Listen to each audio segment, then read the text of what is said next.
Good morning, everyone. I hope everybody is having a great day because I woke up in a pretty shitty mood. Disclaimer, I do curse. I do talk about things that are only meant for 18 and older or 18 plus. Um, I'm going to speak my truth, but this is for entertainment purposes only. If you like what you hear, continue to listen, like, share, subscribe, because I'm only speak my truth over here. God told me if I walk in my truth, then no, it can't be refuted. So I woke up in a pretty, like I said, shitty mood because I've been fighting with myself. I've been going through another dark night of the soul where I had to do some more inner healing, and I've been fearful of coming out and saying my truth because I live in hell every day. Um, and I haven't been resting easily. And Spirit told me the Spirit has been nagging me, y'all. It has been nagging me that if I do not speak my truth 100% or fully, even the stuff that I fear to say because I'm scared of not just backlash, but retaliation, because I'm already being tormented in my community. My children are being tormented in our community. They're tormented in school. So is Spirit just kind of like, what more can they do to you? Because for real, if you stand alone, you really don't stand alone, because if you walk with God and God is with you, then who shall come against you? This is what Spirit is telling me. And it's nagging me. And they like, you ain't sleep. You're not going to be able to sleep or rest until you go ahead and speak the truth that you know, the things that you hold back on, the things that you that are your truth, because your truth is your testimony to God, to the existence of God. And God put that truth in you to walk in it.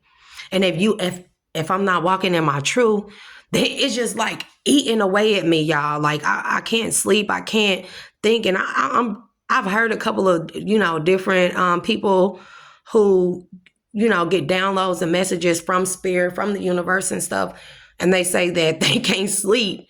Like they bothered all the time. They can't even sleep until they get a message out, until they say what Spirit tells them to say or puts on their mind or their hearts to say. And it's been on my heart for a long time to say this. So I'm gonna speak my truth. So um, my name is Ara Denise Johnson. And back in '86, I was reported as abducted from my parents' home, from my bedroom in the middle of the night. From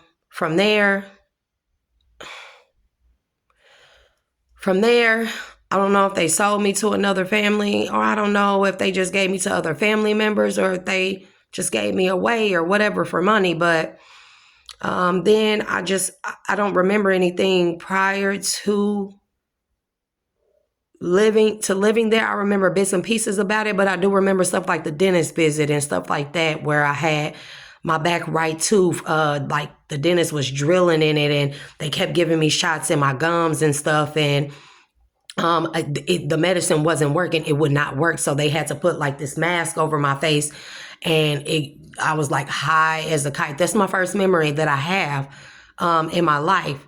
And fighting the dentist, and they were doing some work on my back too. But long story short, I remember that silver cap being put in the back of my mouth and back right side of my mouth.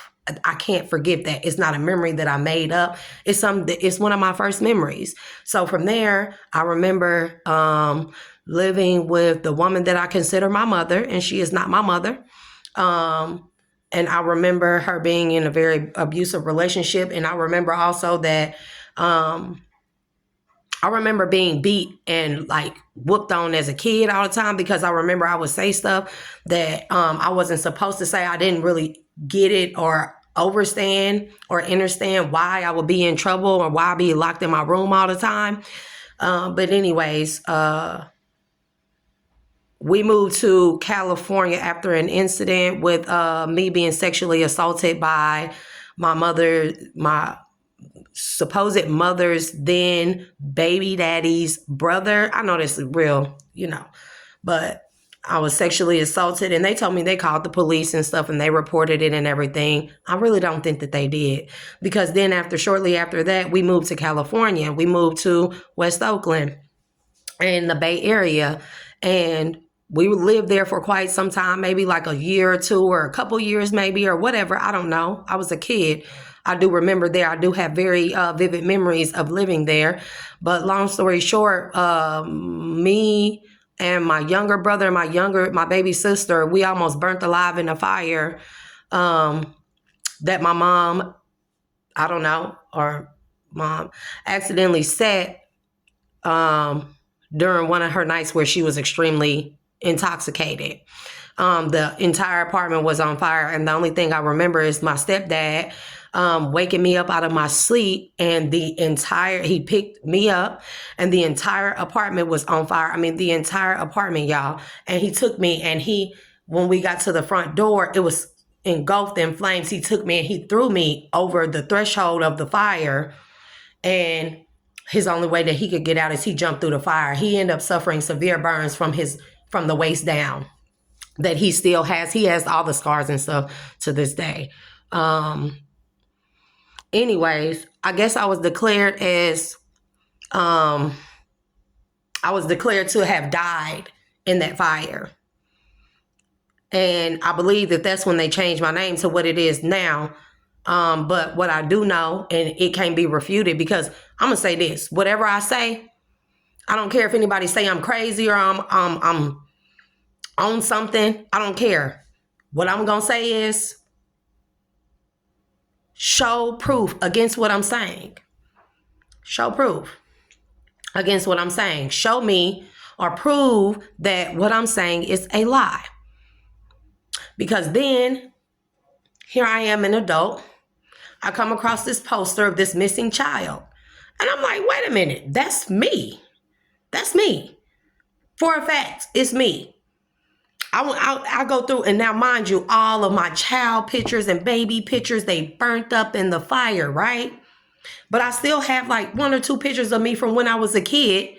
And that's damn sure me, Ara Denise Johnson. She disappeared from Big Sandy, Texas back in 1986. I have called the FBI. I have told them about it because, like, y'all, once I came across this poster, I started doing my digging and stuff. I really started doing my digging. And within 30 minutes, I was able to find that a life insurance policy was paid out for one Ara Denise Johnson, a fire life insurance policy where Ara Denise Johnson was supposed to have died in a fire that happened in Oakland, California. And guess where the check was paid out to? The check was paid out. It don't say who it was paid out to, but it said it was sent to Alameda, California. Guess where we moved to after the fire? To Alameda, California, which I grew up there all the way until I was about, 16 years old? So long story short, I'm going through all this stuff now. I'm going through like heavy burdens and stuff because now in the community where I live, it's population less than 3,000. Y'all, I'm being tormented. The police, they have slandered my name. They have said all this stuff against me because I speak out against what I see is wrong. What I see, and it's crazy because it's like everybody around me know but me. Everybody has known but me. Everybody. I'm not answering that right now. He can call back later. And all I'm going to say, if I'm lying, Mom, Dad, let's do a paternity test. Let's do some DNA testing to show me that y'all my parents. Because otherwise, I'm adopted. So then where's the adoption paperwork? Huh? Where's the adoption paperwork? Because it seemed like everybody in my family know that I'm adopted and I really don't belong to y'all. So therefore, y'all allowed all this stuff to go on with me. Y'all didn't back me up when I was saying I was being gang stalked and followed and harassed and my children being sexually assaulted at school and the state not doing nothing because I have called the FBI. And if in 30 minutes I came up, wait, hold on. If in 30 minutes I came up with this conclusion, if I found this life insurance policy in 30 minutes, y'all can't tell me the FBI and CIA don't know? Y'all can't tell me they don't know?